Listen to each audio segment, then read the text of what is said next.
उप मुख्यमंत्री के लिए आमंत्रित किए गए बंगले को तेजस्वी यादव ने किया खाली।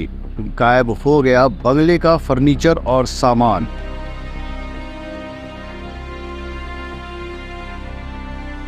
तेजस्वी यादव ने आवास को खाली कर दिया, लेकिन अब विवाद इस बात का है कि बंगले से कई सामान गायब है।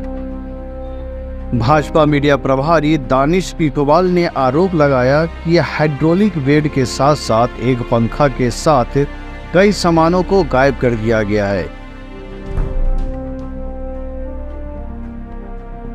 यह आरोप तेजस्वी यादव और उनके आदमी पर लगे हैं।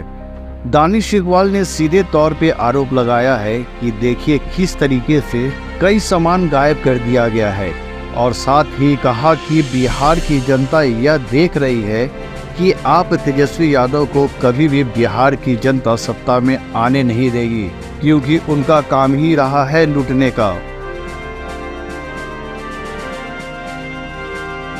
उन्होंने यह भी कहा कि ये मैं नहीं कह रहा, यहाँ के पूरे कर्मचारी ने कहा है कि यहाँ से कई सामान गायब कर दिए गए हैं।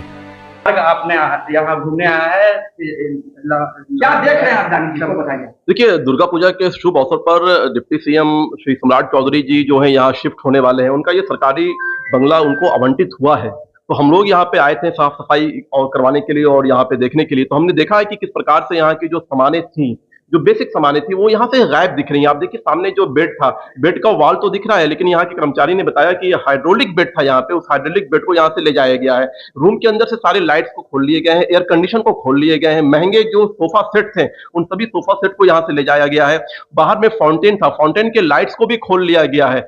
बैडमिंटन कोर्ट बनाया गया था, बैडमिंटन कोर्ट के कारपेट को उखाड़ के ले जाया गया है। आप सामने देखिएगा कि यहाँ पे एक वॉश बेसिन था, यहाँ के कर्मचारियों ने बताया है, उस वॉश बेसिन को खोल लिया गया है। उसके जो टोटी होते हैं, जो हैंडल्स होते हैं जिससे पानी गिरता है, उस टोटी को भी यहाँ पे खोल लिया गया है। तो ये दर्शाता है कि जो इस मकान में पहले रह रहे थे, ये मकान तेजस्वी यादव जी को एज ए उप मुख्यमंत्री आवंटित हुआ था। उसके बाद से वो नेता प्रतिपक्ष थे, तो लगातार इस मकान में रह रहे थे। अभी कुछ दिन पहले उन्होंने ये आवास को खाली किया है और उन्हीं के द्वारा यहाँ के जो बेसिक सामान थे, जो सरकारी आवास के अंदर सरकारी संपत्तियां होती हैं, उस सारी सरकारी संपत्ति को तेजस्वी यादव जी ने यहाँ से ले जाने का काम किया। हम समझ सकते हैं भली भांति जिस प्रकार से तेजस्वी यादव जी की परवरिश हुई है, उनकी जो सोच है, जिस परिवार से आते हैं, जिस राजनीतिक दल से आते हैं, कि जब भी उनको मौका मिलता है वो सरकारी संपत्ति को लूटने में विश्वास रखते हैं। उसी के आधार पर तेजस्वी यादव जी ने आज इस आवास को खाली करने के बाद यहाँ की सरकारी संपत्ति को भी लूटने का काम किया है। नहीं, अब जो है ये सरकारी जनता, बिहार की जनता इस चीज को देख रही है। हमने सारे सबूत के साथ, एविडेंस के साथ आपके सामने, ये नहीं कि मैं आरोप लगा रहा हूं, आपके सामने है कि ये बेड के वॉल आपको दिख रहे हैं, इसके बेस नहीं है, ये आपको सामने दिख रहे हैं कि यहाँ से टोटी ले जाया गया है। तो निश्चित तौर पर ये सब जग जाहिर है बिहार की जनता के सामने, और बिहार की जनता इस बात को सोच जरूर रही होगी कि पहले जो उन्होंने तेजस्वी प्रसाद यादव के परिवार को सत्ता और शासन भेजा था, तो उन्होंने देखा किस प्रकार से बिहार को लूटने का काम किया था। तो अब इस बात से ये प्रमाणित हो जाता है कि बिहार की जनता अब कतई तेजस्वी यादव और उनके परिवार के किसी व्यक्ति को सत्ता या शासन में लाने का कार्य तो बिल्कुल ही नहीं करेगी। आपको भवन निर्माण विभाग के द्वारा क्या क्या लिस्ट मिला है?